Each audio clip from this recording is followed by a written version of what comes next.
அஸ்ஸலாமு அலைக்கும், welcome back to my channel. நம்ம வீட்டுக்கு சமையலுக்கு எண்ணெய் இந்த மாதிரி ரீஃபில் பாக்கெட்டில் வாங்குறப்போ அதை நம்ம கண்டெய்னரில் ஊற்றி வைக்கிறப்போ கடைசி ஒரு சொட்டு கூட வேஸ்ட் ஆகாத மாதிரி பாட்டிலில் ஊற்றி வைக்கணும்னு நினைப்போம். நம்ம காசு போட்டு வாங்குறோம் அப்படி நினைக்கிறதுல எந்த தப்பும் இல்லை தான். ஆனால் அதுக்கு ஒரு சிலர் தெரியாமல் என்ன செஞ்சுருவாங்கன்னா, அந்த எண்ணெய் பாக்கெட்டை ஹீட்டில் காமிச்சு அந்த உள்ளே இருக்க எண்ணெயை கடைசி வரையும் மெல்ட் பண்ணி ஊற்றணும்னு நினைப்பாங்க. அது ரொம்பவே தப்பு.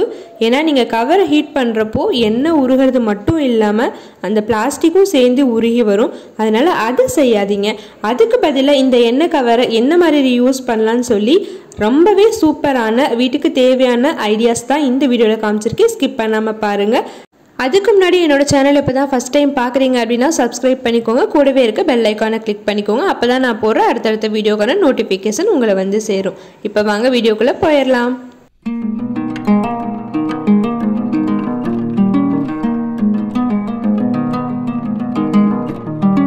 Idea number 1. நம்மள நிறைய பேர் இந்த மாதிரி ஆப்பச்சட்டி தோசை சட்டி எல்லாமே இரும்பில் வச்சுருப்போம். ஆனால் தோசை சட்டியெல்லாம் ரெகுலராக யூஸ் பண்ணுவோம். அதனால அது எந்த டேமேஜும் ஆகாது, துரு பிடிக்காது.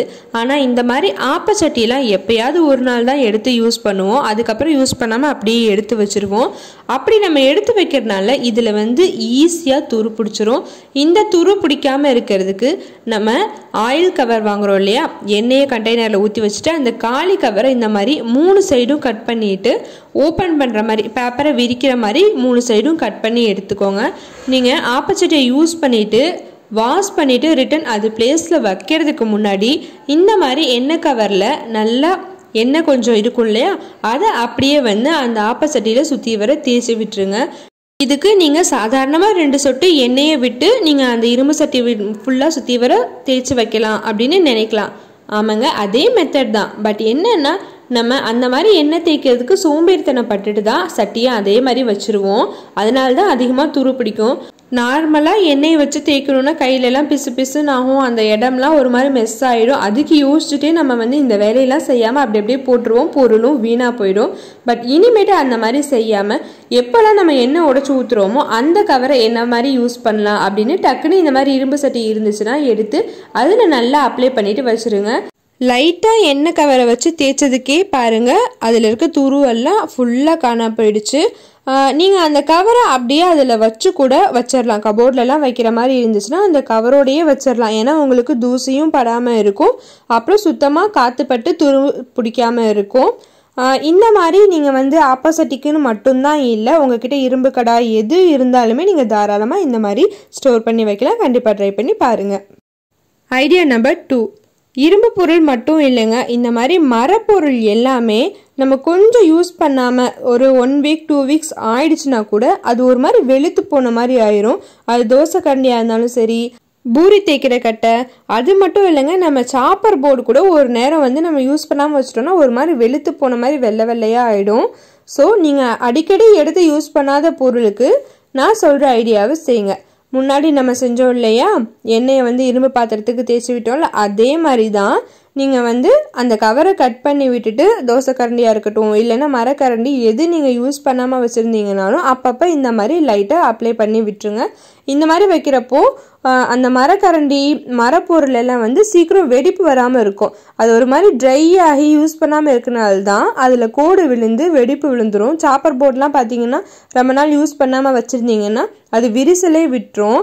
இப்போ பாருங்கள், முன்னாடி இருந்ததுக்கும் எண்ணெயை அப்ளை பண்ணதுக்கும் நல்ல சைனிங்காக இருக்குது, ஒரு மாதிரி ட்ரையாக இல்லாத மாதிரி இருக்குது பாருங்கள். இதுக்காண்டி தான் எந்த மரப்பொருளுமே நீங்கள் யூஸ் பண்ணாமல் வச்சுருந்தீங்க அப்படின்னா அதுக்கு இந்த மாதிரி எண்ணெய் கவரை நீங்கள் அப்ளை பண்ணி விட்டுருங்க. இது கிச்சனில் கரண்டிக்கு சாப்பர் போர்டுக்கு மட்டும் இல்லை, வீட்டில் நீங்கள் மர ஸ்டூலு மர சேர்லாம் இருந்தால் கூட இந்த மாதிரி அப்பப்போ எண்ணெயை தேய்ச்சி விட்டுட்டிங்கன்னா அது வெளுத்து போகாத மாதிரி இருக்கும். அதே சமயம் விரிசல் எதுவும் வராமல் இருக்கும். அதுலேயும் மெயினாக இந்த பனிக்காலம் மழை காலத்துலலாம் ரொம்பவே யூஸ்ஃபுல்லாக இருக்கும். கண்டிப்பாக இந்த ஐடியாவை ட்ரை பண்ணி பாருங்கள். Idea number 3. நம்ம சீசன் கிடைக்கிறப்போ இந்த மாதிரி லெமன்லாம் அதிகமாக வாங்கி ஸ்டோர் பண்ணி வச்சுருப்போம். ஆனால் இந்த லெமனை ஒரே ஜாருக்குள்ளே இந்த மாதிரி நீங்கள் போட்டு வச்சுருக்கப்போ ஃப்ரிட்ஜில் கூலிங் அதிகமாக இருக்கனால அதில் தண்ணி சொட்டி அந்த டப்பா ஃபுல்லாக தண்ணி ஆயிரும். அதே சமயம் பழம் ஒவ்வொன்றா சீக்கிரமாக அழுகி போக ஆரம்பிச்சிரும். இதுக்கு என்ன பண்ணலான்னா, நீங்கள் பழத்தை ஃபஸ்ட்டு ஒரு ட்ரையான கிளாத்லேயோ இல்லை பேப்பர்லேயோ நல்லா ட்ரை பண்ணி விட்டுருங்க. பழத்தில் ஒரு சொட்டு தண்ணி கூட இல்லாத மாதிரி தொடச்சி எடுத்துக்கோங்க. அதுக்கப்புறமா நம்ம யூஸ் பண்ணிட்டு வச்சுருக்கோம் இல்லையா எண்ணெய் கவர், அதை வந்து மேலே மட்டும் ஃபுல்லாக ஓப்பன் பண்ணி விட்டுட்டு இந்த பழம் எல்லாத்தையுமே வந்து ஒவ்வொன்றா அந்த கவருக்குள்ளே போட்டுருங்க. அந்த மாதிரி போட்டுட்டு நீங்கள் வந்து ஒரு குலுக்குனீங்கன்னா அந்த கவரில் இருக்க எண்ணெயெல்லாம் கொஞ்சம் கொஞ்சமாக எல்லா லெமன்லேயுமே அப்ளை பண்ணிடும். இது வந்து நம்ம கையில் எண்ணெய் விட்டு ஒவ்வொரு பழத்துலையும் தேய்ச்சிட்டு இருக்கிறதுக்கு பதிலாக இந்த மாதிரி பண்ணிங்கன்னா ரொம்ப சிம்பிளாக வேலை முடிஞ்சிடும். நீங்கள் ஸ்டோர் பண்ணுறதுமே விருப்பப்பட்டால் நீங்கள் அந்த கவர்லேயே அப்படியே வந்து ஸ்டோர் பண்ணி கூட வச்சுக்கலாம். வேணுங்கிறப்போ ஒவ்வொன்றா எடுத்துக்கலாம். ஒரு பாக்ஸில் அந்த கவரோட கூட வச்சு யூஸ் பண்ணிக்கலாம். அப்படி இல்லை எனக்கு இந்த மாதிரி வைக்கிறது பிடிக்கல அப்படின்னு நினச்சிங்கன்னா அதுக்குமே ஒரு சூப்பரான ஐடியா இருக்குது. என்னென்னா பழத்தை ஆயில் அப்ளை பண்ணதுக்கு அப்புறமே அப்படியே மொத்தமாக ஸ்டோர் பண்ணுறதை விட குட்டி குட்டியாக பேப்பர் கட் பண்ணி அதில் ஒவ்வொரு பழத்தையாக சுருட்டி வச்சுருங்க. இதுக்கு நீங்கள் நியூஸ் பேப்பர் இல்லைன்னா டிஷ்யூ பேப்பர் எதில் வேணாலும் வச்சுக்கலாம். இந்த மாதிரி நீங்கள் வச்சுருக்கப்போ ஒரு பழம் கூட கெட்டு போக சான்ஸே கிடையாதுங்க. அதுலேயும் நல்ல கனிஞ்ச மாதிரி பழமாக இருக்கிறது மேலே வச்சுருங்க, டக்குன்னு எடுத்து யூஸ் பண்ணிக்கிற மாதிரி. நீங்கள் வெறுமனே நியூஸ் பேப்பரில் சுற்றி வச்சாலே நிறைய நாள் லைஃப் வரும். அதுலேயும் இந்த மாதிரி எண்ணெய் கவரில் போட்டு அந்த எண்ணெயோடு நீங்கள் கவரில் சுற்றி வைக்கிறப்போ ரொம்ப நாளைக்கு வருங்க.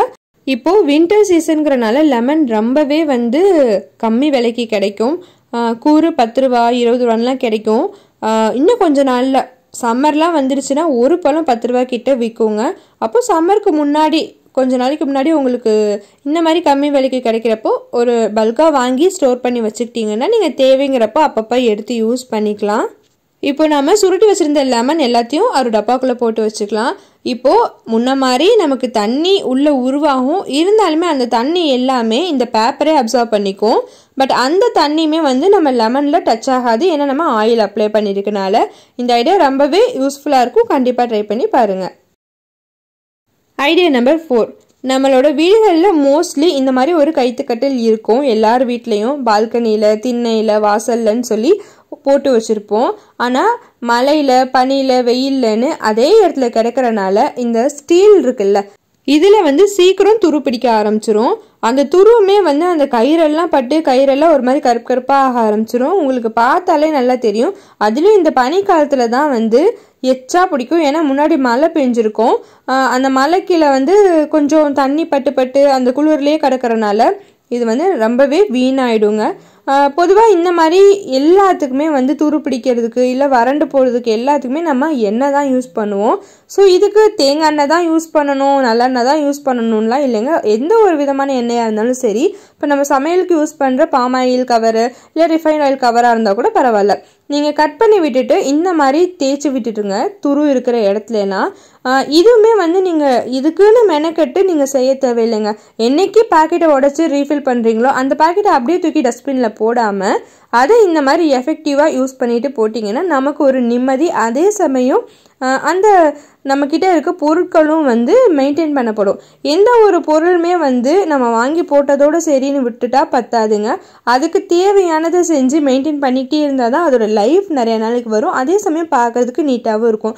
இந்த மாதிரி துரு பிடிச்சிருந்துச்சுன்னா நமக்கே அதில் உட்கார்றதுக்கு ஒரு மாதிரி இருக்கும்ல. ஸோ நீங்கள் இந்த மாதிரி கொஞ்சம் ஆயில் அப்ளை பண்ணிகிட்டே இருந்தீங்கன்னா கொஞ்சம் நாளில் வந்து அது நீட்டாகிடும்.